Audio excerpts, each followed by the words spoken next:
All of the food we eat and much of the clothing we wear comes from plants and animals that are raised on farms. Farms are different in type, in size, and even in name.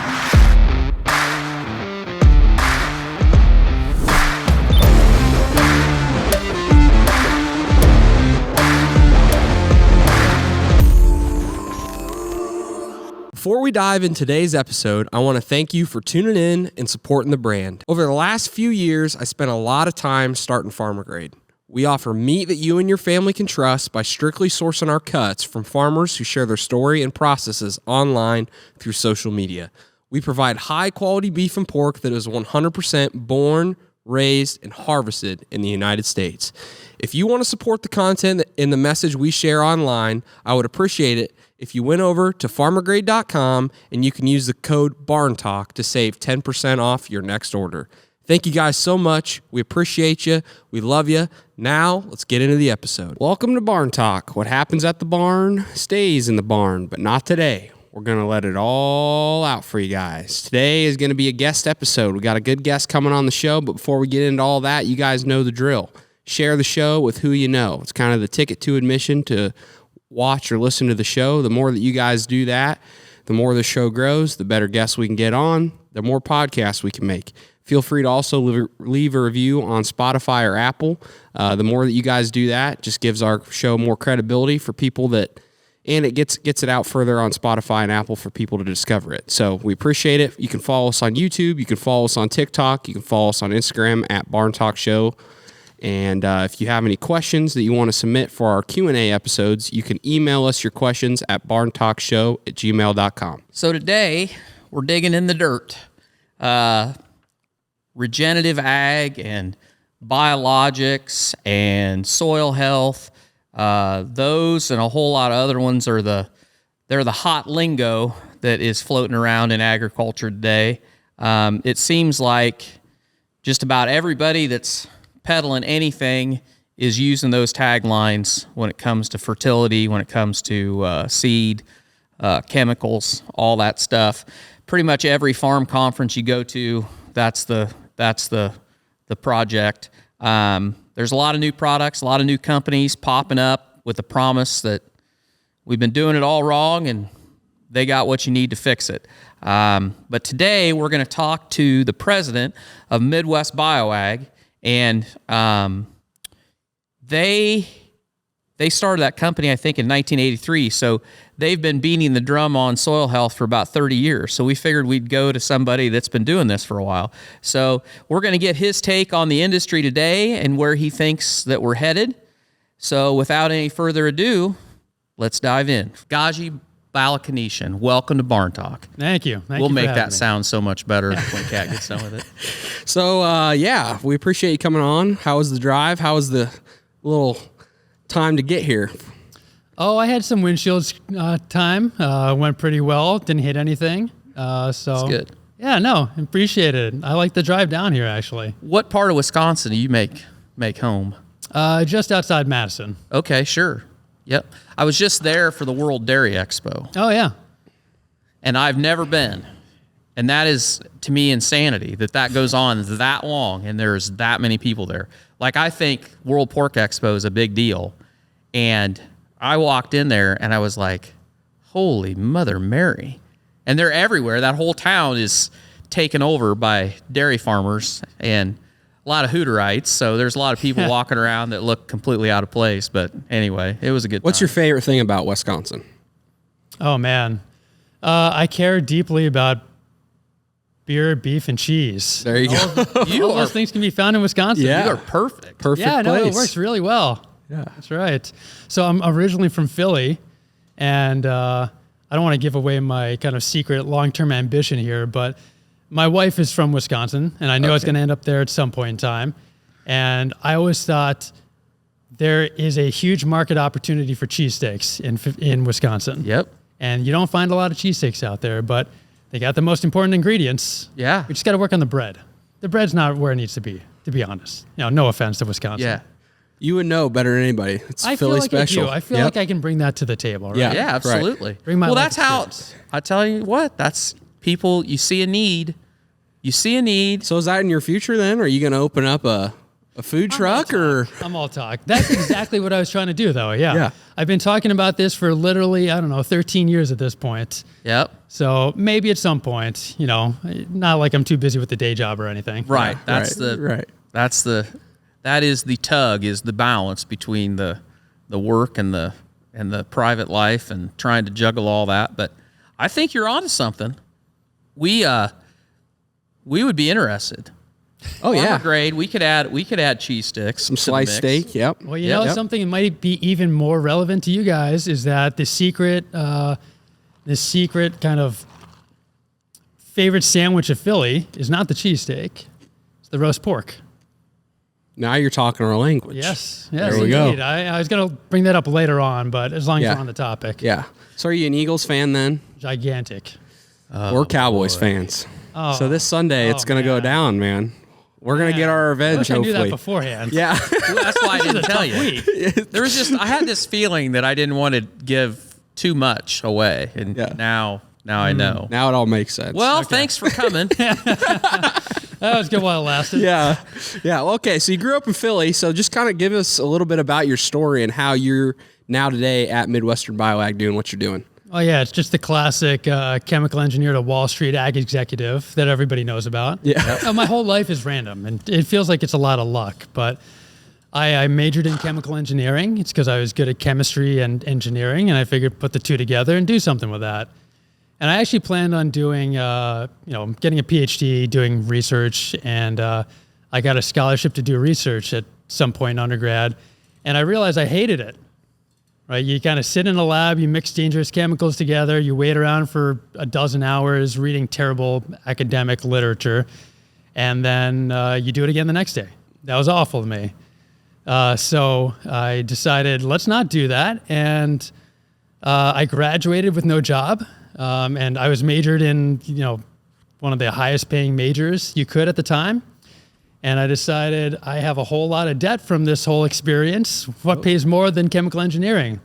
Wall Street does. And to be honest, it was more than that. I kind of figured I had a bunch of friends going into work for Wall Street companies, and I was deeply anti-corporate when I was younger. And then I decided, all right, if I'm going to learn anything about how life works, I should probably understand business. Mm-hmm.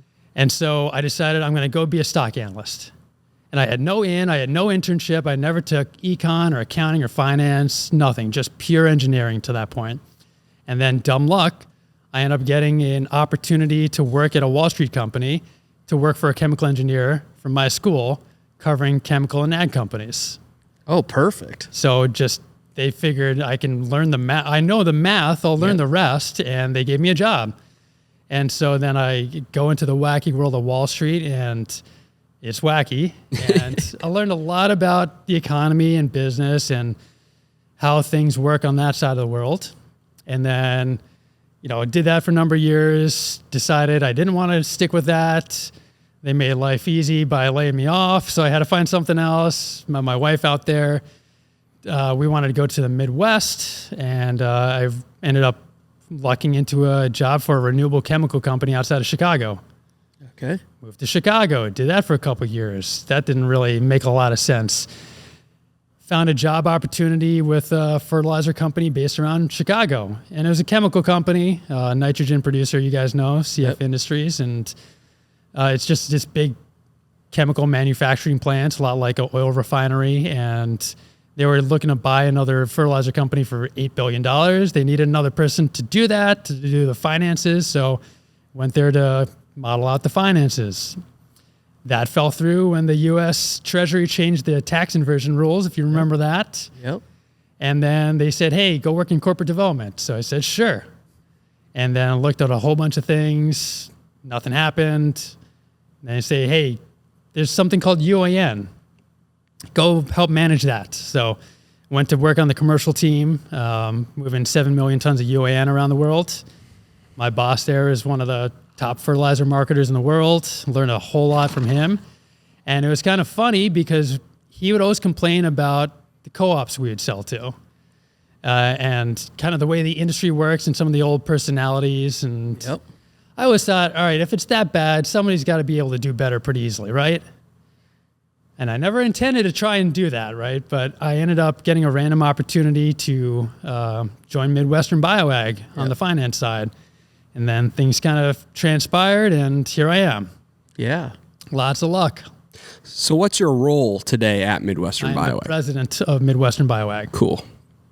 Yeah, it sounds like you're just listening to your journey. It's like you just seized opportunity and you just learn every place you went. You learn something new, and it's all served you so well. I mean, to where you are today. Effectively, like 2 lessons I've picked up from other people who know more than I do, which is you can either make it in this world by knowing exactly what you want to do and always driving to that, or otherwise just take what other opportunities present themselves. Yep. Biggest thing is taking action, I feel like. I mean, sitting on the sidelines and doing nothing isn't going to move you forward or grow you or make you learn something new, but seizing opportunities, you'll figure out if it's for you or not. Yeah. You'll move on, and you'll probably learn something from it. Yeah, if you're not happy doing what you're doing, you're probably not going to get any happier keeping up with the same thing. I guess full disclosure for everybody.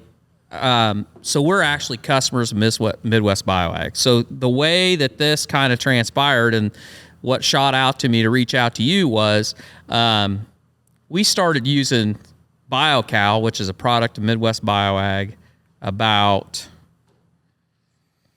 I don't know, 10 years ago, maybe something like that. And I hate to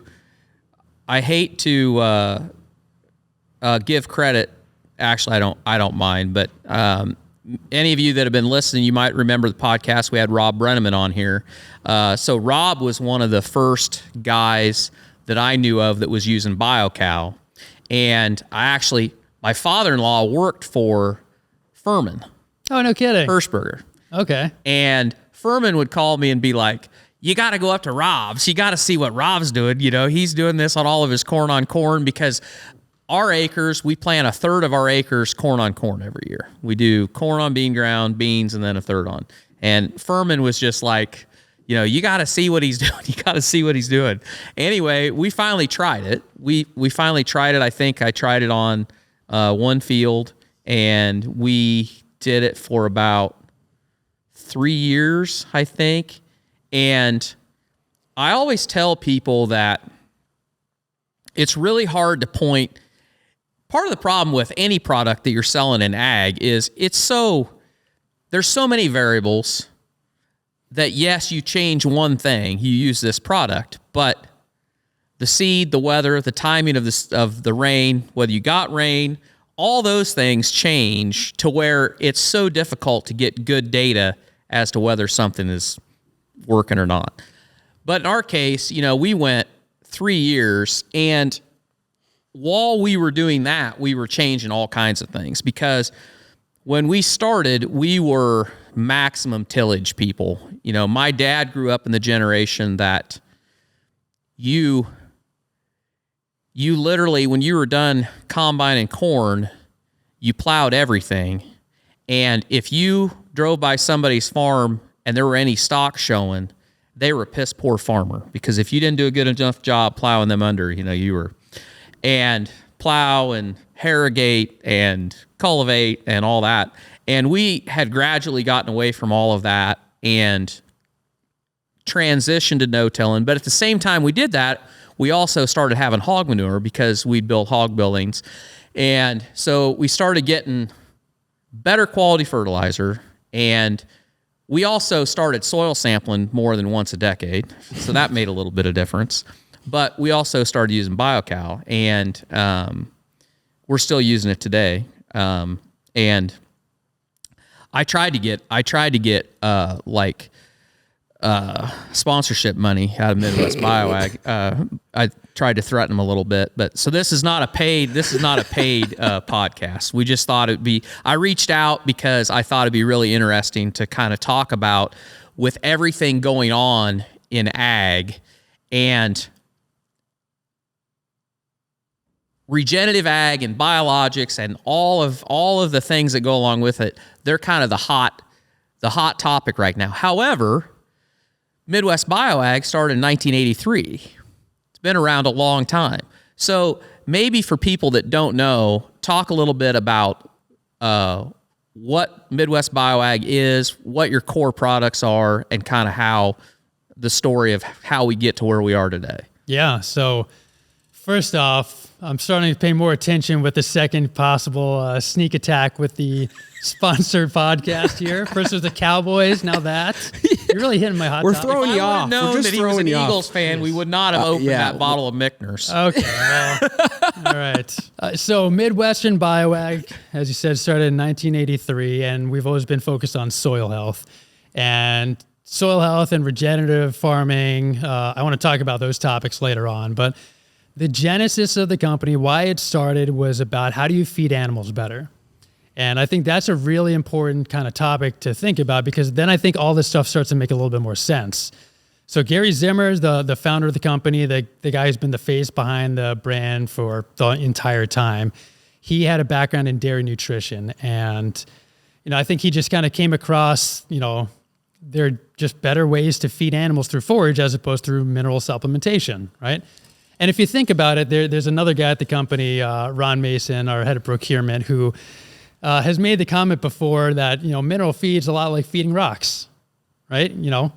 Feeding rocks as opposed to eating plants. Yep. And it feels a little bit like a hard analogy to make, but it kind of makes sense in a lot of ways. And so when you change how you feed the plants that you're feeding to the animals, you can change what's going to show up in the plants, and then it's more digestible by the animals, and it changes what you have to feed them. That's the entire premise of everything, right? Yeah. So started in Wisconsin, a dairy capital, right? Lots of small dairy farmers, and a lot of them, started kind of picking up on this process, and they saw the results.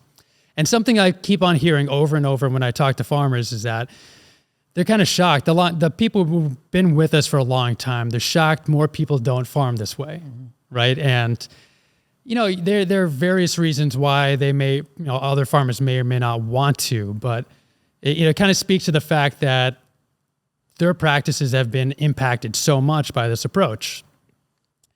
But, back then, getting back to the point, Gary realized that the biological function of the soil mattered, right? That kind of determined what would make its way up into the plants. Mm-hmm. And the things that he wanted to bring to the table to change the soils, to improve the crops for farmers, weren't available. So we started selling fertilizer, right? So that was kind of the way the company evolved, and it was SOP and MAP and AMS, and we were the first ones to put SOP on the map, not really pun intended, in the Midwest, to the point of the manufacturer asked us, how do we sell it? They didn't understand how it made any sort of sense.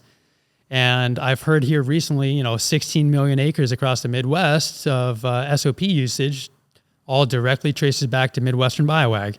Yep. And it's kind of funny because the people who know us really know us. Yeah. And then there's so many people, even just down the road from our stores, who don't know us. Mm-hmm. And it's just such a hard line, and it just doesn't really make sense. But you think back to who is listening to soil health back then. Yep. A whole lot less farmers than now, right? Right. So we had to travel far and wide to find these people, and we're one of the top 100 retailers in the country. And we have a massive footprint because we don't just go 30 miles away from our stores. We'll go 300 because we're the only game in town for what we do in a lot of cases. And so we reach a lot of ground, cover a lot of acres, a lot of different crop types, a lot of different soil types. So we have this kind of breadth of knowledge about farming, or agronomy at least, and we can leverage that, right? So Gary, he and his original co-founders, they sold out to investors back in the day. And then we've had some management changes, different initiatives. And so I came in March of 21, and tried to learn what it's all about and figure out, all right, well, if this is what we have and we know it works, how do we do it differently so that we've reached more farmers? So how do you do that? How have you tried to figure that out? That's where the language part comes into play. I think language is super important because you guys have listened to Gary, right? What's Gary like? High energy. Super high energy. And what's he talk about? Soil. All soil all the time. Soil health. Right? Yep. He's a soil expert, and he's so passionate, and he can be really confrontational, right? Yep. And that's great for reaching the core group of audience, right? The people who care about soil health. And then that's not a great way to reach people who don't want to hear about that. Right. And that, I think that dovetails into regenerative farming, right? So Torque, you reached out to me on LinkedIn, right? Yes. So I have a LinkedIn as a professional, and now in the world of agriculture, I have a lot of ag people in my feed. Yep. A lot of them about soil health and regenerative farming, and it's annoying. I don't even like to use LinkedIn anymore because I don't like seeing all that pop up in my feed. Yep. It's like everybody's got this mission and they got it all figured out, and they're just talking to each other. They're not talking to farmers. And the ones who are talking to farmers just are talking to the sort of farmers we always talk to. Yep. Right? Like the majority of farmers aren't in it for soil health. Right. They're in it because it's a business, right? Everyone's trying to get better, make more money. Yeah, I see a real division, even in my county where we live.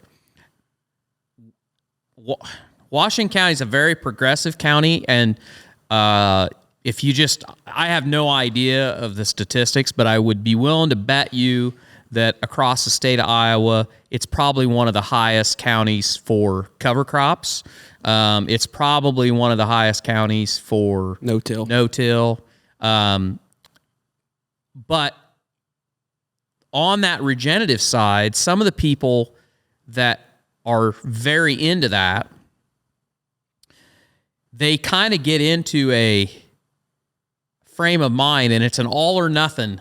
It's an all or nothing deal where you are either 100% and that's all, you're the true believer, or you're a greedy ass farmer that don't care about any of that. Yeah. Right. Exactly. And the problem is that it's a lot of topics that goes on in the world. It's one or the other, and there's no in between when most people probably fall in the in between there. Yeah. And I think that where some of that comes from is there really is two different worlds, because there's people that have farmed the same farm their entire life, and there's people that are farming and they rent a farm and they don't know if they're going to have that farm for more than the 3-year lease that they negotiated. Hell, there's some of them that don't know if they're going to have it next year. Yep. And a lot of what we're doing as far as regenerative ag, it's just like we talked about when we started. It's an investment like anything else, but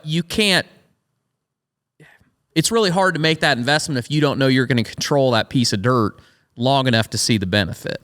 And I would say also just like, sustainability matters. Like, obviously this ground, we're trying to pass it on to the next generation. And like, if anything we can do to improve the soil, make things better, that kind of thing, that is a topic that matters to us. But at the same time, the ultimate sustainable thing that we got to focus on is this going to profit? Can we even get it to the next generation? And like, I think you're exactly right. For farmers, that's the number one concern. Is this going to profit? Can we pass this on? Okay, then now if it is, let's try to also work on sustainability with our soil health and fertility and all that too. So it's just this hard balance you have to find with being a farmer on that kind of thing. But yeah, sustainability, it's got to pass on to the next generation. It's got to make money at the end of the day. You're exactly right. I think you know kind of what you guys have fallen, short of as far as marketing, and that's cool that you're kind of with that and get that. Yeah. So to me, soil health is just a way of getting at, I call it resource efficiency. It's just being more efficient, right? Let's just call it that. It's about efficiency. So if you're able to increase your soil health, what I've heard from farmers is, maybe we've actually had guys who are producing so much more hay, they had to build more storage, or they can cut back, right? They can run less acres. Then there's the fact, row crop farmers, they can either push top end yields, or they can cut back to do the same, hit their same yield goals. with less input. Yeah, with less input. So that's kind of been the big idea that we've been driving at. And so, you guys probably understand, you need to have data to get people to believe things. There's been a lot of snake oil in this industry, and because of all the variables, frankly, I think even the the manufacturers, the people that should know, they don't know enough because they're not going to run all the traps on everything to control for all the variables to really figure out what's going on, because then they'd be able to explain why something worked or something didn't. Yeah. They could tell you ahead of time, like, here's what you look out for. It's not going to work on that ground, just that one over that field over there, right? And how many different companies are going to say, don't sell everything, right? Right. So to me, there was a big initiative when I got here to prove it, right? Data. Get the data, prove it. And it kind of, the irony, one of the many ironies of me being here is that it's a lot about going back to the research and doing kind of the hard science. And I brought in a guy, our director of agronomy, or director of research, and he's kind of championed this and he's managed all of this for us, Chris Neffin. And we've got all this amazing trial data that's come out when you can prove using some of these products, you can, without applying the nutrients, you're seeing a 20% increase in soil test levels. Yep. Right. So it's not that it's adding it, it's that it was there before and it wasn't accessible. Right. Because if you think about it, again, kind of the chemistry side of me, this is how I look at everything. If you took a soil sample, you could run one kind of test that would show you everything that's in there. But that's not what we look at when we look at kind of the standard soil testing, right? So you see a snapshot of what should be sort of plant available.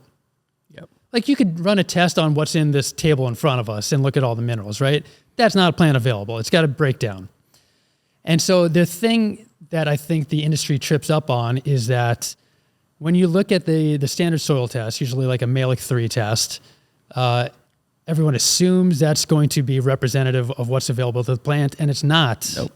And let's talk about BioCal, right? So BioCal, it's registered as a liming agent. We sell it on soluble calcium. Yep. And that's something nobody else really talks about.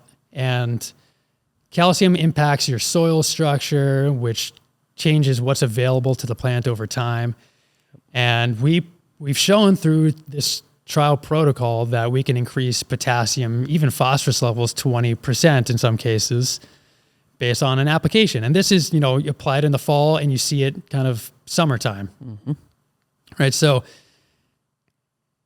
proving that out with data is the easiest way to reach the mainstream besides changing the language, right? Yep. It literally works. We can show you no matter what, this is what happens. We can do it over and over again at this point. Yep. We've kind of set it all up. We understand it now.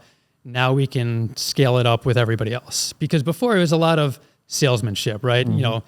This sounds good to me. I'm going to try it. Let's throw it on that field. Let's see what happens. It worked. Okay, I'm a customer now. If it didn't work, I'm never talking to you again. Yeah. Right? That's how it works. Yeah. Yep. That's You're right. So there's a lot more, on the nutrient efficiency side and some kind of exciting things. But I think that's where regenerative ag, all these kind of initiatives, all these groups out there that are talking about these things are kind of dancing around the subject. They're focusing on the feel good as opposed to what really matters, what's tangible. Yep. The data, the actual tangible data. Yeah. How's it change farming for you? Yeah. Right. That should be the goal of what everybody's talking about, but it's not actually. Yeah. And that's the thing about farmers too. It's exactly what you said. I mean, when you try something, it's just like with the manure. It's like, it takes years to build up, and see that product of applying whatever you apply. You can't just throw something on one year. It's not like liquid nitrogen, where you can just put it in the ground and you're going to see some yield benefit there. I mean, a lot of those microbes and all that stuff, it takes a little bit of time to build it up. But Well, what's funny about that is that I would tell you that, in my opinion, we have enough testing technologies that somebody just chose to spend enough money. If somebody out there wants to give me money, we can figure this out. We could run lots of tests over a year or two and come up with kind of all the calibration curves needed to say, here's your soil type, here's what you have right now. You take these actions, this is what you will see. Because otherwise, soil health has always been kind of a shot in the dark. Yep. Like, you do this for 3 to 5 years and then you'll see results. Not a lot of guys want to wait 3 to 5 years to see if something's going to work. Right. In reality, especially if they're renting land for less than 3 years. Yep. That's exactly right. It's interesting because I feel like we as a I don't think farmers are any different than our society in general in the fact that you are right. We want to buy a product and we want to see results. And as soon as you start talking about building over time, people get, I mean, we're all TikTokers, you know, we want our dopamine hit, get us that. But, you know, for me, I think that this last year in our situation in Southeast Iowa probably was the most eye-opening experience as far as our own farm goes that I've had as long as I've been farming. Because literally, I would get up every morning for 2 or 3 weeks probably and be like, yeah, today's probably the day that this corn's going to turn gray because it hasn't rained in a month, you know. And if you got up early enough, like maybe some days you had to get up like at 4 a.m. and you'd go, oh, look at that. The corn's unrolled. Oh, it's going to be all right for another day. And then, you know, by noon it's rolled up tight and it looks terrible. But people, family members that aren't involved in farming and people that I know, friends of mine that aren't involved in farming, when we started harvest this year and people would say, well, you know, how are your yields? And I was about dumbfounded because our yields this year were the best, corn-wise, best corn I've ever raised. And I don't know how that's possible. And last year was a dry year, and my yields were the best that I had raised. And we have done this long. Everything that we have done, we still tweak things a little bit, but we haven't made any drastic changes for the last 5 years. But it does keep getting better. And our inputs, we're not applying any more than what we have. We haven't changed anything on that side. It's just seed and Mother Nature. I mean, you could argue that our manure, the quantity of manure we've had to apply, it took us a while before we got to where, with building your building, where we had the quantity that we needed. But other than that, it's been... And I think the most interesting comment that I get from people is once in a while I'll get somebody that will stop by, and when we're in harvest, whether that be a seed guy or a co-op guy or chemical guy, and they'll walk in the field and they'll make the comment, what do you guys do? What do you do in this field for tillage or for whatever? And I'll say, other than drag line and manure, it's no-till. And they're like, because it just feels different. Right. And I don't think about it. But I don't go anybody else. I don't walk around on anybody else's ground. But it's the culmination of what we've been doing for so long. And I really can't explain it. People are like, how's that all work? I'm like, I don't really know how it works. All I know is that I had the driest year that I've had as long as I've been farming, and I had the best yield corn-wise. And it's because that crop was, one, able to utilize what was there, and two, I think it was able to root down better than what it could have. The soil structure is way better than what it used to be. And I don't have the data for that. All I know is I look at my yield maps and I'm impressed. And now I'm telling everybody, all I know is I don't want a wet year. Well, another thing is you don't really want to change anything, because if it year after year it just gets better and better. Yeah, and it's like we must be doing something right. And so then that's the hard part. You know, when you're the sales guy and you get somebody like that, it's like, I'm not changing anything. Yep. I'm just doing this. So, but you should, like we should be. We're very happy with where we're at. So now the question you got to ask yourself is, where do you go from here? And what's the next level? What's the next thing? Yeah. So, I mean, that's where it comes down to personality, right? Like, how do you fit the farm? Because everybody's got different goals. So a lot of farmers just want to maintain because maybe they're towards the end and they want to, Yep. they don't want to do anything to screw up the farm before they hand it over to the next generation. Some guys want to, they get ambitious. They decide, all right, well, this seems to be great. Let's try and do more.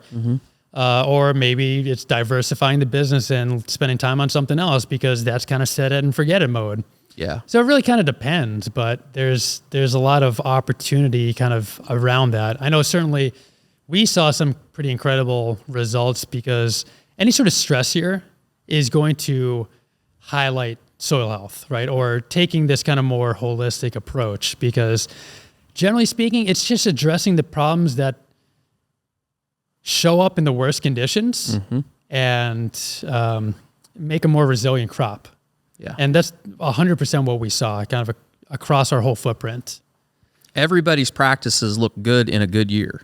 Well, yeah, I mean, all right, we're in Iowa, right? So there are a lot of not so great farmers who can grow over 200 bushel corn because precipitation and lots of good, rich soil, right? You don't have to learn that much. Yeah. The farmers we work with out in North Dakota and some of the guys in Kansas, they have neither, right? Yeah. So it's kind of funny. Somebody made a comment to me once that it's ironic we're Midwestern BioAg because our approach would make the biggest difference out in the plains. Yeah. And we actually are working with those farmers now. And it's showing up big time. Like we had a bunch of product trials where across corn, beans, small grains, they saw 10 bushel increases, everything. Yeah, I think your point on just like utilizing your crop's not utilizing the nutrients or, that perspective, that look on things. I think it's back to everybody wants to put in a product like nitrogen and they want to see it like increase the yield right away instead of like, hey, you need to put maybe this product in there and it's going to help bring more nutrients to the crop. Like I think farmers don't think about that all the time. Like it's just like if you have a deficiency in your body, if you can't take in vitamin D3 because you have a deficiency, like you got to find something to supplement to help you with that. And I don't know. I think that's it. Everybody thinks about what can I do this year to increase the yield and not think about what are the deficiencies inside my soil that's going to bring more nutrients to the crop, which hopefully increases the yield. It's just a different way of looking at it. So I used to work at GNC when I was in college, right? So I had access to vitamins galore, right? Yep. And I started taking vitamins. I stopped getting sick. I was like, all right, this is great. I feel like a superhuman, right? And I was taking one of those way over the top multivitamins where your pee turns neon yellow. Yes. It's like, all right, I'm probably overdoing it to some degree. But then you start looking at the different types of vitamins. I don't know if you guys have ever bothered looking at like different types of vitamins. I have, yeah. Yeah. Mm-hmm. Have you looked at like the different forms of like a magnesium or something like that, right? Yep. I just bought a magnesium supplement, right? There's like 7 different forms of magnesium you can buy. Yeah. The cheapest one's magnesium oxide. And you'll find lots of supplements where they have really high levels and it's dirt cheap. And those are the most popular. But they're not the best. They're not the best. You can look at magnesium glycinate or magnesium taurate, and those are far more available to the human body. Yep. Right? It's like, I have an iron deficiency. Like, here, let me take a chunk out of this cast iron skillet. Yeah. Like, it's almost literally that. That's Yeah. iron oxide. Yep. And magnesium's a really interesting one in the fact that you guys will correct me if I'm wrong, but I think I remember this right, that for different people,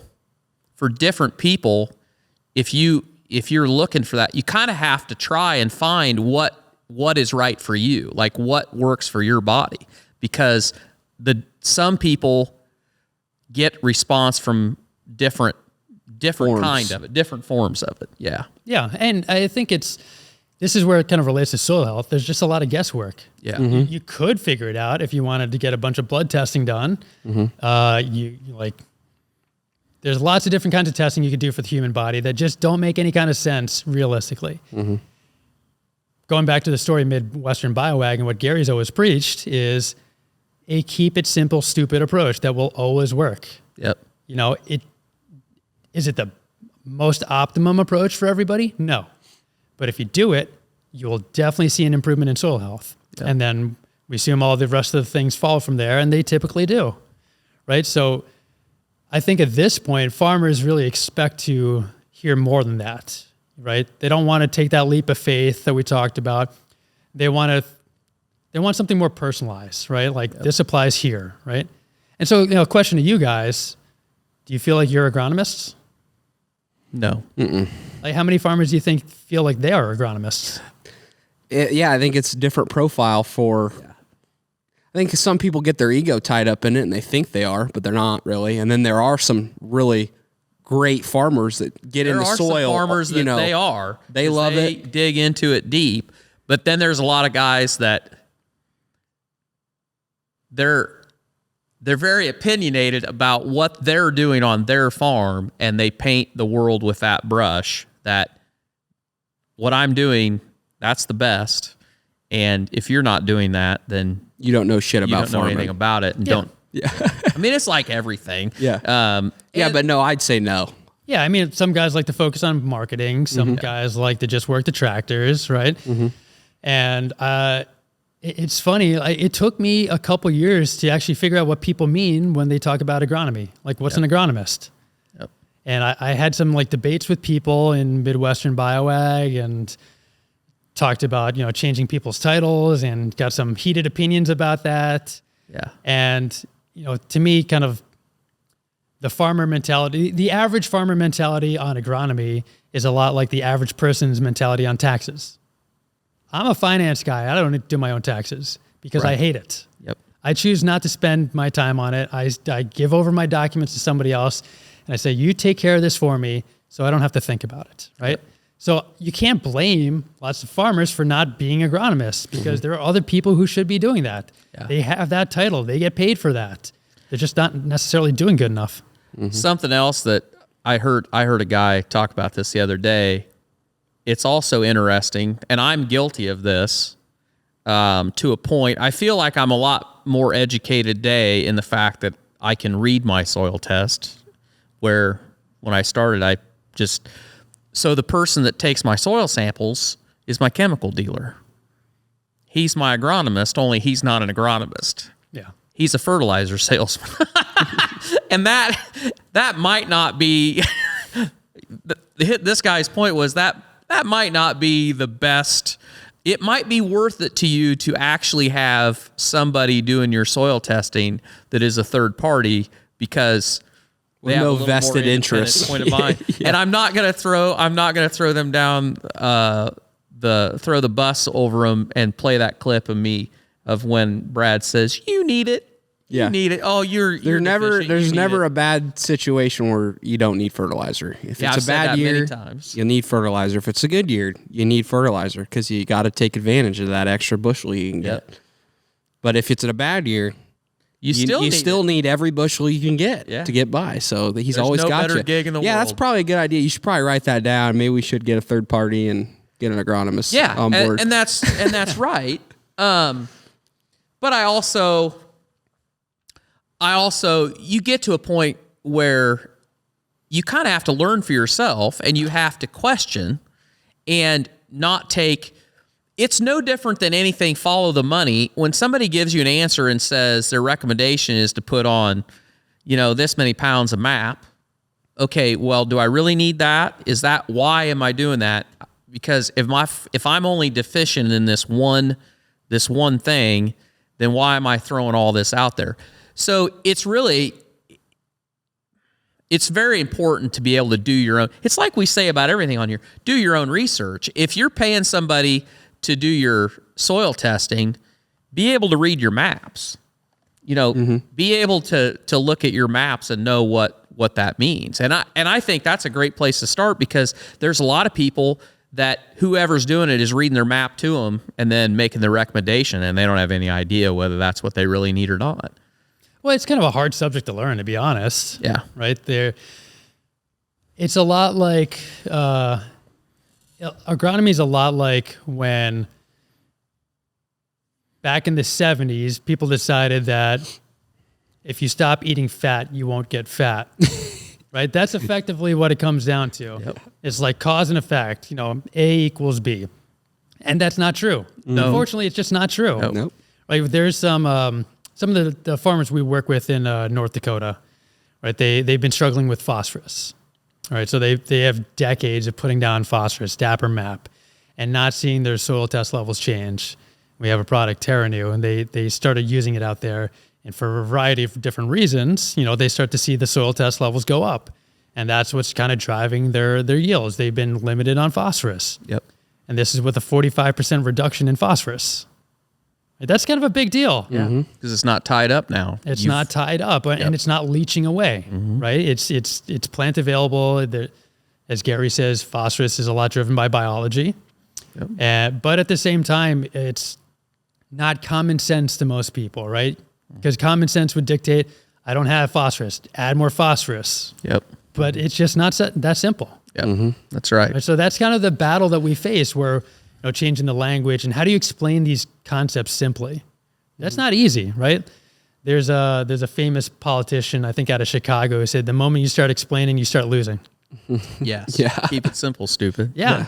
Yep. Because you lose people's attention. Like, Yep. Who wants to listen to all that? Hey, thanks for sticking with us. We appreciate every single one of you guys. Let's keep this ball rolling. Leave a review on Spotify or Apple. Follow us on YouTube. Pay the fee. Share it out with who you know.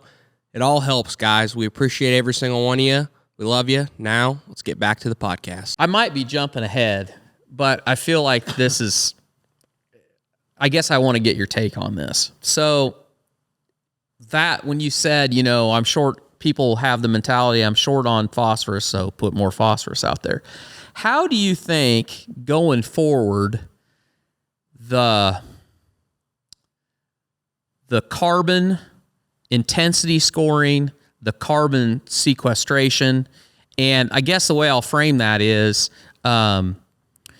we were talking to Mitchell Hora from Continuum Ag, and he's talking a lot lately about the 45Z credit that is in the Inflation Reduction Act, and that these biofuel producers are going to have a carbon intensity score for every bushel of corn that they bring in. And how that relates to whether or not they're actually going to pay more money for it, whether it will incentivize people to adopt practices to lower their score. I don't know how that'll work, but in what we're doing in our farm here, we're working on taking all the water out of our manure, and there's a carbon part of that too, but it saves a lot of trips over the ground, burn a lot less fuel, higher quality fertilizer, all that. And the conversation that we had with him was, if you take that idea to its logical conclusion, I think you're going to get to the point that end users, for whatever it is, and in our situation, the end user being the packer, they want to lower their carbon score. So they're going back to their suppliers, which is the integrator, the people that we feed pigs for, and they say, we want the feed, and that we want to know how many miles from the feed mill those pigs are, how many miles from the packing plant those pigs are. The bushels of corn you're buying, what's the carbon intensity score on those bushels that are being fed to those animals that are coming to our plant? Because that's all going to go into what our carbon footprint is. Because we made all these lofty promises that we're going to be carbon neutral by 2020 whatever, and we're almost halfway through that 20 number. Oh shit, what are we going to do? So do you think that is going to have an impact on farmers, the way we're fertilizing today?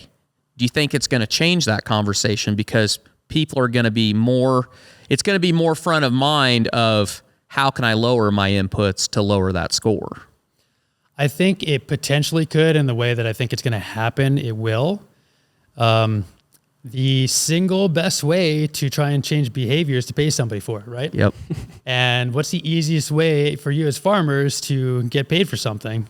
Higher price for the bushel. Higher prices for the crop. Yep. Right? So if you do that, which I 100% believe is the right way to do it, it can be done. I think it's not without its challenges. It's a lot more straightforward than the whole carbon sequestration angle, though. Yeah. And I think it's a better long-term solution for the industry. I think the little bit that we've talked about what we're doing, it's so funny because the opinions come out pretty fast. Because Yeah. The whole carbon world is so polarizing because you have people on the one side of it That go to the extreme. Yeah, because, and I'll be the first to tell you that my just off the cuff gut feeling on this is that there's a hell of a lot of foo-foo dust in all of this. Now, then you have people that are true believers that, they're hook, line, and sinker. But then you have people that the idea that you're talking about anything that has anything to do with climate makes you un-American. Yeah, right. Right. So you and farmers, you have that whole... Well, it doesn't help what's happening in Europe because that's, that whole thing going on over there. I think a lot of farmers look at that and they go, when somebody brings up the word carbon, it's like, okay, nope, shutting down, not doing it because we can't let happen in Europe come here and happen here, which I agree with. I think it's what you said. We got to incentivize the farmers.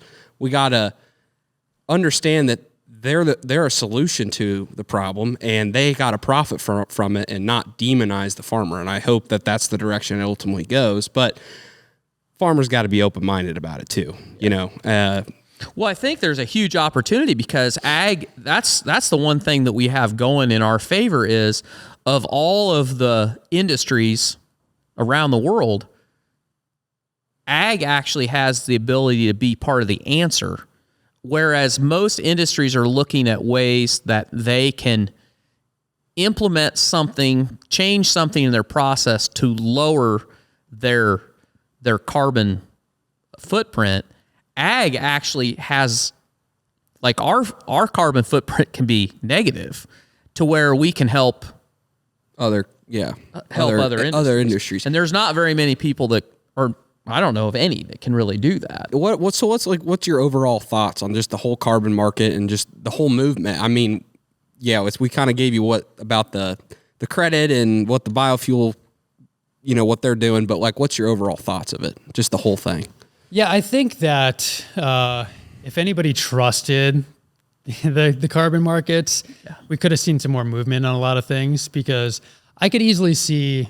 I had a presentation to our board where I laid out kind of how I thought everything could work for how we operate today as Midwestern BioAg and how these things can help pay the farmer to make some changes. The guys who are on the fence who wouldn't otherwise want to do it necessarily. They need that incentive to change their behavior, right? Yep.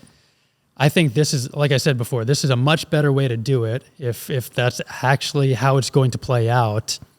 And I think that this is secondary to how we are going to act to change the industry, right? So this is a way to help incentivize the stuff that we want to happen anyway. Yep. Effectively. Fertilizer reductions and, everything that comes about that efficiency story again, right? It's hard to break the mentality that if I don't add more, I'm not handicapping my crop because you guys know the economics of the business, right? If you miss the 1 year, you're going to look a lot different and your bank account's going to look a lot different for the next 10 years, right? Yeah. So nobody ever wants to risk that. Yep. But it never really pays that way. It's not, it's almost like everybody's treating fertilizer as insurance, right? And all these practices, all these agronomic practices are insurance for being able to hit that top end yield. But nobody really necessarily is looking at the things that are limiting them, right? So if we could easily get to the point of everybody starts looking at that because now they have a different way to get paid. Right. Right. And those numbers add up. The numbers that I heard about, they pay for quite a bit pretty fast. Yep. And, you could run the economics or somebody could run the economics on over 10 years. If you do it this way, you could probably end up skipping out on the top end year and still be ahead. And you're probably going to have a lot more hair left on your head at the end of that 10 years too. Yeah. It's going to be a lot less stressful. That is a good point. Gives you a little bit of breathing room because it's all about efficiency when you're playing the commodity game. We got to be more efficient, bring your costs down. That's what you're focusing on. And that's a good point. I see what you're thinking there. You got anything else to add on just the whole, you got any rabbit holes you want to go down on this? Because I kind of want to get into just asking him about your role and kind of what the biggest challenge was of, stepping into the role that you have today, But if you got something you want to segue in with the whole soil and carbon and all that. I guess I'm going to ask you about, you correct me if I'm wrong, but are you guys, you have a product that you're at least sourcing part of the ingredients going into it that's coming out of like dairy digesters. Is that right? That's correct. You want to talk about that a little bit? Because I think that's pretty interesting. Yep. So we have a product called Terano. And what it is we're taking dairy manure that's been processed through an anaerobic digester, so you get that natural gas off. Yep. And then you're left with something that's a lot like manure, and it's got to go somewhere, right? Yep. So what we're doing is we're turning that into a homogenized fertilizer granule. So effectively, you don't have the water, Yep. you can ship it a farther distance, Right. but the magic of it is, as opposed to kind of organic matter that has to be broken down, like manure, Yep. right? This has already kind of been pre-processed. And then the special manufacturing process we go through, we're adding in some nutrients, and then we're seeing kind of this step change in the efficiency of it. And there's, there are reasons behind it, but effectively it's making the ingredients more efficient. Yeah. The reason I brought that up, so we're very close. We're very close to starting a journey where we're not doing a methane digester. What we're doing with our hog manure is we're running it through a separating process where we pull the water out, which stops the manure from breaking down. So our hope is by doing that, because today we haul all our manure once a year.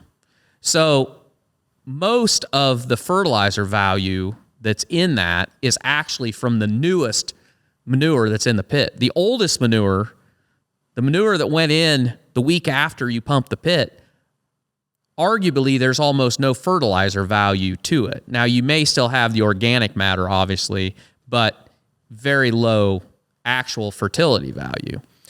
So by processing it in real time, we're thinking that we're going to have a lot higher quality and actually more fertilizer value out of the volume manure we got today.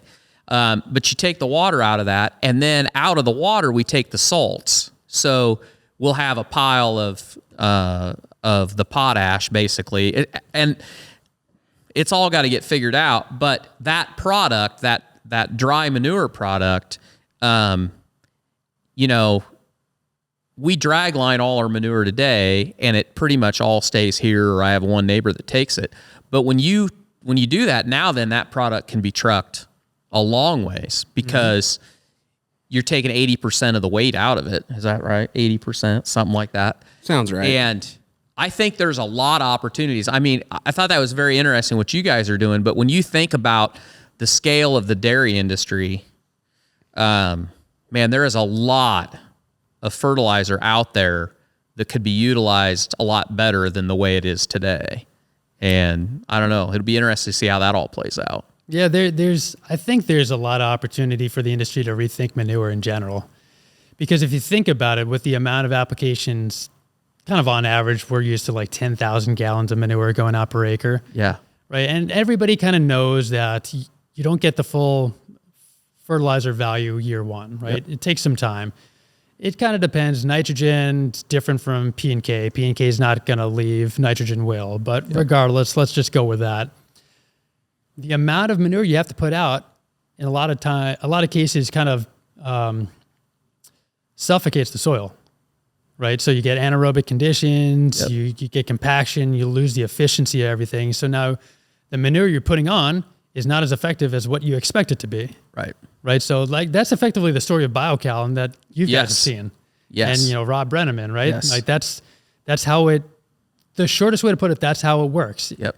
By kind of combating that factor. So I think that, in general, right, regenerative ag, the way people have talked about it with, the movie Kiss the Ground, I'm sure you guys have heard of it, right? Yep. That whole movement, it's all about rotational grazing, and that's just not going to work for most farmers. Right. Right. So how do you take the value of that manure and get it to the places that they need it.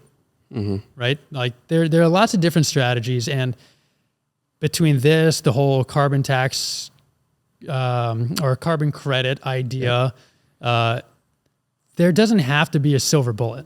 Right. Like I think that's it's the problem that everybody is suffering, but they don't really think about. And it's because we're just all human, and that's just how humans have to operate to make life simple enough to understand. Yep. Because it's like not just electric cars versus fuel cells. Like when I was a chemical engineer, I was going to make catalysts for making hydrogen for fuel cells. And I realized that was a terrible idea for a lot of different reasons. Right. But, I see online battles about fuel cells and hydrogen and how that's dumb and EV is the only way to go. And then somebody brings up the limited amount of resources to make EVs. And it doesn't have to be one thing. Right. Everybody acts like it always has to be one thing. In what area of the world do we operate right now where we just have one way to do everything? Yep. Yeah, there's so many topics that we get asked, so many things out there that it just gets painted with a broad brush. Yep.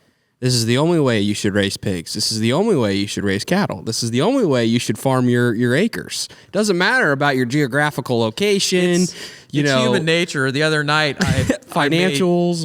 It doesn't matter. Old fashions. I made an old fashioned.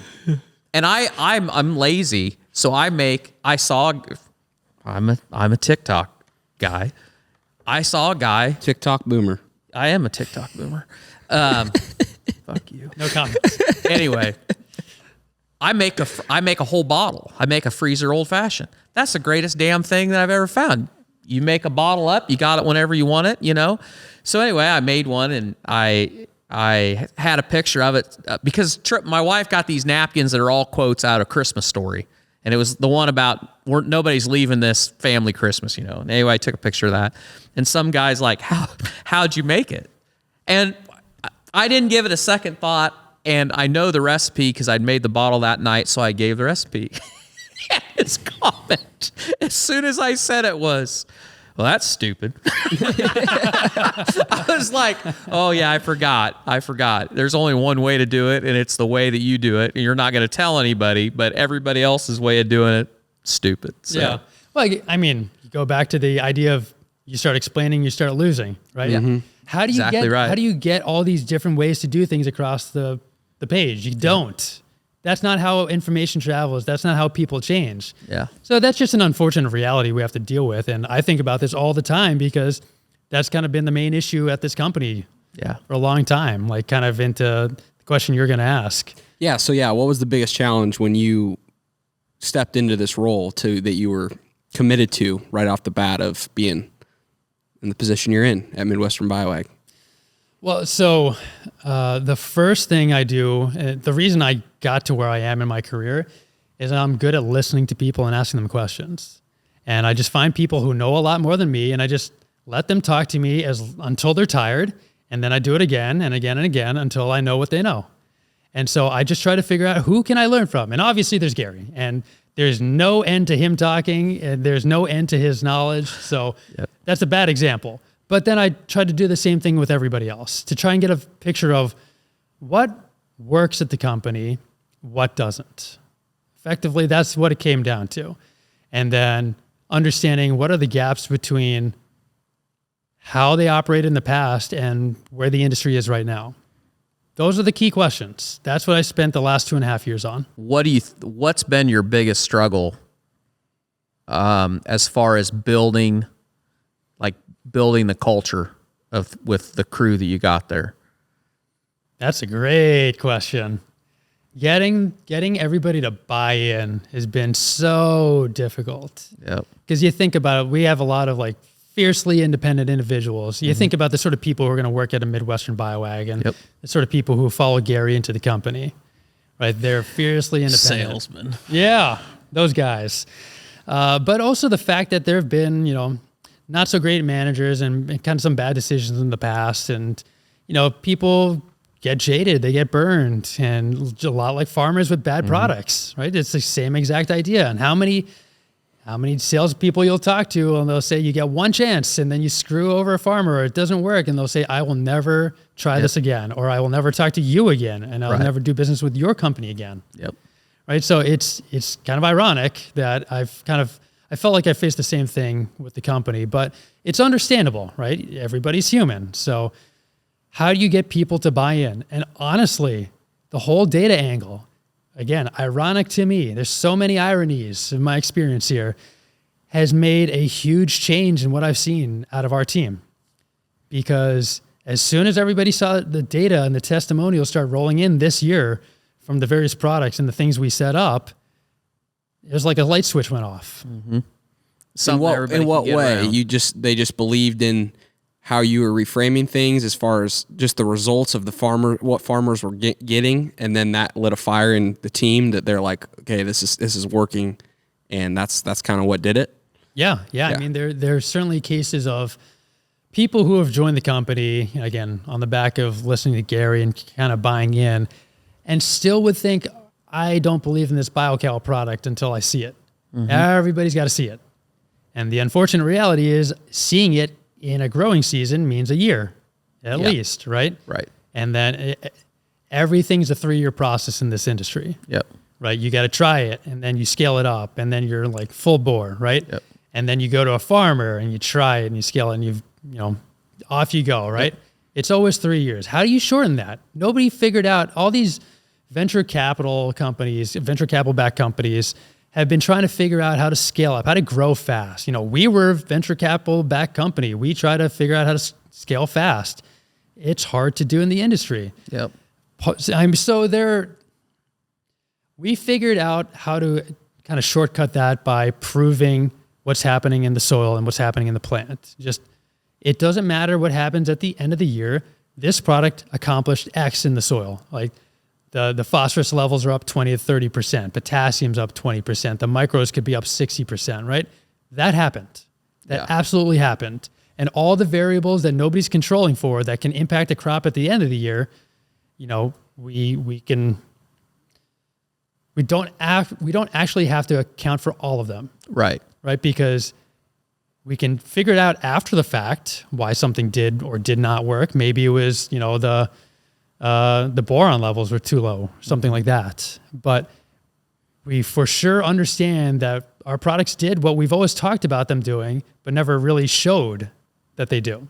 Yeah. Mm-hmm. So, I mean, it speaks to everybody. I know one of our guys was at a meeting and we got some of this data back, and our director of research spun it up and sent it over to him while he was at the meeting. And then he talked about it. Instant sales, right? Because that's interesting. That's not a story. That's real hard data. Yep. That stuff worked. Like, all right, now I will give this a shot. And so I think a lot of the sales team, other people, they just kind of, it resonated. Mm-hmm. Like, it's just a truism of people. Yep. Mm-hmm. Results talk, no doubt. Results do talk. And the hard part is you're not getting paid unless, you're getting the yield at the end of the year, right? So everybody's focused on yield, but yield doesn't tell the story. Right. Mm-hmm. Like, what if you're limited by the thing you never paid attention to in the past? Yeah. Right? So and it's this year, good swath of the Midwest, you could fix a lot of things in your fertility program, and if it doesn't rain, like, I sit here and talk about how we had great yields. You go just south of me, you go south of the town we live in, didn't matter because they missed a rain we got, made all the difference. Their yields weren't anywhere near what they were on this side of that's the whole deal. And, they could have fixed a whole lot of things, but still not seen that yield bump. And that's just out of your control. You just can't do anything about it. I mean, we were kind of lucky that it was this kind of El Nino drought year, put a lot of stress on crops. And it's kind of hard to say that, but it showcases things that we talk about. And where if you're in a perfect year, you think about it, when you're pushing top end yields, you're lucky to get 3 bushel, right? Yeah. But when you're not in that sort of scenario, this past year, you can be looking at a 10 to 30 bushel difference depending on the case. We actually have a new product we have out, we call Biogel, that works in water retention. And I just literally heard about this last night. There was a grower in Kansas who, dryland production, had 107, 108 bushel of corn on his control. and it was 140 with the test. Wow. Because it was about water, right? Yeah. And if it was a perfect year, we have enough evidence to know that it would have made a difference still, but not a 30 bushel difference. Yeah. Right. And then, you don't farm for the worst year. Like, that's not a good way to farm. No. Right? Mm-mm. You farm for, the average year. A lot of guys will actually try and farm for the best year every year, which you could also say is not the best way to farm. Yep. But reframing like what's possible, I think is pretty important. And it's something we should be able to do as an industry. Like right now, I bet you, again, we put in enough money to do the testing. We could characterize everything about your fields right now. And then if we had a good idea of the weather, we could exactly predict what your yields were going to be. Now we can't predict the weather, but we can also do enough to show that in certain conditions, what you're probably going to get to. Yeah. And if we know that, then we could probably say, this is the way to optimize your production. All right. And then it kind of comes down to personal preference. Gosh, that sounds pretty easy. I know. Let's get on that program. Yep. We'll do it right after I actually try to push an initiative on doing that, but it's kind of hard to comprehend. Mm-hmm. Right? Yeah, so don't want to fight that battle right now. You kind of mentioned that in the beginning. Personalization maybe is what farmers are really looking for, is that, they just need somebody to come and say, this is what you can expect in these conditions if you do these things. Yeah, it's like a personal trainer. Yeah, right. Yeah. Mm-hmm. Like, tell me what to do, help me through it. That's what I think most farmers are really hoping for if they're not just, best friends with their co-op agronomist. Right. Which is a lot of farmers. There's a lot of that. Yep, absolutely. So what do you think, what is the largest opportunity in BioAg's future? If you had to think. Yeah, I think it's got to be the products that we're working on now that we're getting the test results for. Because we've proven out how they work. They can scale up. You go back to the history of the company, selling SOP and MAP was great at the beginning because nobody else had it. We brought those products to the Midwest, at least kind of in our neck of the woods. Yeah. Now everybody's got it. Again, 16 million acres have SOP because of Midwestern BioAg. Yeah. So, all right, we got to do something different. And we're going to lead with agronomy because that's who we are. That's what we care about. And I came up with the term bridge products because if you've ever been to Gary Zimmer's farm up in Wisconsin, he has got kind of the perfect soils, fully mineralized, well balanced, just kind of amazing. And he farms in a way nobody would ever farm. It's literally never going to happen outside of Gary Zimmer and his family. So everybody else is somewhere on a spectrum. And we call it the regenerative spectrum. Like chisel plow on one side and then Gary's on the other and then everybody's in between. Yep. How do you fit those farms? Yep. And again, I'm an engineer and I was really good at optimization ideas, right? I could come up with a program in my mind about you tell me what you want to do with your farm and then we will tell you the most economical way to achieve your goals. Like it's complicated, but it's definitely possible right now. Yeah. I think that's pretty interesting. Mm-hmm. Yeah, but until that happens, it's how do you give people solutions that they can adopt now, right? Like if they don't care about soil health, but they care about paying next year's rent, like how do you help them do that? Yeah, and usually you have to give them something that can fit into what they're doing now. Yep. Right. So you figure out what they're doing, you find the solution that best fits them to make an improvement. And help them see that this isn't foo-foo dust. Mm-hmm. Yeah, that's the goal, and we're doing that now, and we've got a lot of momentum behind that. So I feel very confident that we're going to continue to scale up those initiatives. Yeah, they're going to be like the 10X. Yeah, they're going to be like the 10X. You just send them a sample of their soil, they run their test on it, then you get your. That's their movement. Deal. The Grant Cardone 10X. Yep. 10X your soil. They send you a big bag of oxygen. Yeah. Take every Gary morning. Brecka. Yeah, Gary Brecka. Gary Brecka Ag. Something like that. Yeah. I was just thinking about this. You've mentioned the word regenerative ag many times. There's a lot of definitions people bring up of what regenerative ag means to them. What's your definition of it? I don't have one. Yeah. I really don't. Yeah. I mean, it comes down to kind of improving your soil. Mm-hmm. That's kind of the broadest brush that I'd paint with. But there's too many evangelists or dogmatic people who have very strict definitions of what it needs to be that aren't going to work. Yep. Right? I talked to one of those people before that everybody knows. I'm not going to say who it is. And, there's a battle about, does anything other than no-till count? Right. I kind of what you said, no-till and cover crop, no-till and cover crop. Yep. The problem is a lot of problems can occur out of no-tilling. And there's places in this country that you can't do that.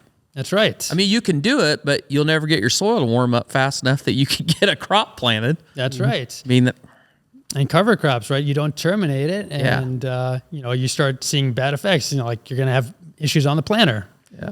Right, and you could lose nitrogen to the cover crop potentially. Like lots of different nuances. Again, it's not simple enough. Yeah. It's not simple enough, but that's just the unfortunate nature of farming.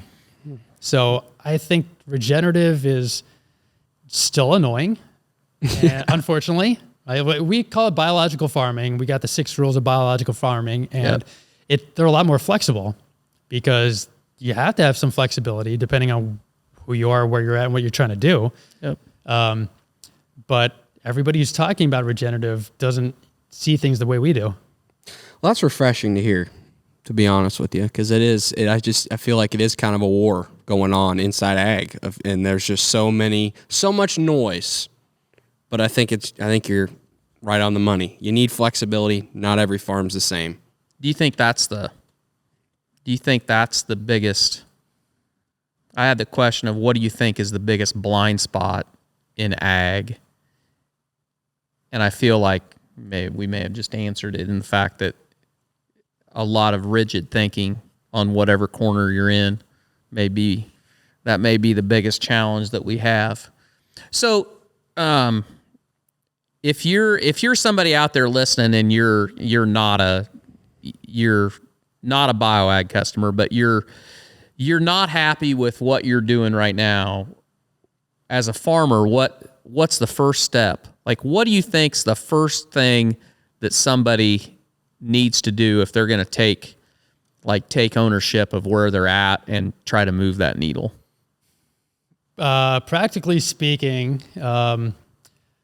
you have to have somebody who can help you fill in the gaps, right? Like, if you don't know where to start, like the problem with do your own research is what if you read the wrong articles, right? Right. Like, what if you go to one of the fertilizer manufacturers or, one of their sponsored Stop at your entities. Co-op and go, hey. Right. And, you read that and that's your research and you're going to get to the wrong conclusion. Yeah. I've always had a problem with that because it's so easy to put in a lot of time and, come from a really good place and get the exact wrong answer. And for most things, right? Because you got somebody on the opposite side who's got a vested interest in seeing you do the opposite of what you really should be doing for yourself. Yep. Because they're going to make some money off that. Right. So there's no real easy answer to that. All the information is out there in reality. I've seen things that have blown my mind that these answers have been solved already, just nobody knows about it. Yep. And so for ag, I would say a lot of the answers come from the places that struggle, that aren't blessed with the precipitation and the soils that we have here in the Midwest, right? South Africa, Australia, even the West Coast, California, Arizona, the issues they deal with make them really hone in on the things that matter. Yep. And it's funny because you talk to people here in the Midwest and they'll say it's foo-foo dust. So it's not, there's a large part of the world that's already figured this out. It's just, you don't have to figure it out to, pay your bills. You're blessed with deep black soil. We've just gotten cocky at the end of the day. Us Midwesterns, not everybody especially the Nebraskans. The people from Nebraska, they're the most cocky, but we're just so damn cocky. We're just blessed with this soil, and we don't critically think, and we don't. Yeah, Well, you don't have to, right? Yeah. You don't have to. Yeah. Like, not necessarily worth the time. Yeah. To be honest with you, again, the irony of Midwestern BioAg. Like, we started in Northern Illinois. We had to move up to Wisconsin because it just, it was too hard to make a difference in Northern Illinois. Yeah. Mm-hmm. Right? If you're just, soil health doesn't matter in places where soil health is going to be there for the next 100 years, no matter what you do. Yeah, you have to try really hard to mess it up. Yeah, really. but there are other things that do start showing up. Maybe it's, for example, if you're putting out 300 pounds of potash and you decide, I'm going to strip till now and I'm going to put all of that in the row, that's not going to work so well. No. And it's amazing to me, again, the answer's already out there. Concentrating a salty fertilizer in the row and putting the seed there is not a great approach. Yeah. Right. And, we've talked to some of the strip till machine manufacturers and thought, all right, we have a product, our Terano product works perfect for strip till, and they should be thrilled with that because it's going to improve the returns on their equipment. Yep. And they're like, we don't really care about We're going to sell the That's equipment somebody either else's way. thing. Yeah. Yeah. I don't get that. That doesn't make sense to me. But, it's dependent on, again, who you are, what you're doing. What's your soil look like? Yeah. Right? Start with that. So go get some soil tests done and find some experts that can help you fill in the gaps. Just like anything in your life, taxes, attorney, personal trainer. You need experts. You need people to make it I'd work. like to say Midwestern BioAg might be those people. Yeah. You might be a little biased. Guys. I don't know. You might be a little biased. Yeah. Could be, Yeah. potentially. Yeah. No, I think that's good. Do you have a score prediction for Sunday for the Eagles game? I don't think Dak's going to step out of bounds this time, so that might help. Potentially not. I don't. I'm not going to hazard Not a going to guess. go, okay. I'm not Okay. going to hazard a guess. I don't want to jinx anything. Well, the one thing we can safely say is The Niners kick did steamroll both of us, so Yeah. That's- That's actually happened. that did happen. So we can come to Cowboys agreement more on than that. Eagles. Yeah, I'll give you that. I'll give you that. Sunday will make up for it though. But if you're if the one thing about being a Cowboys fan, really the regular season doesn't even matter.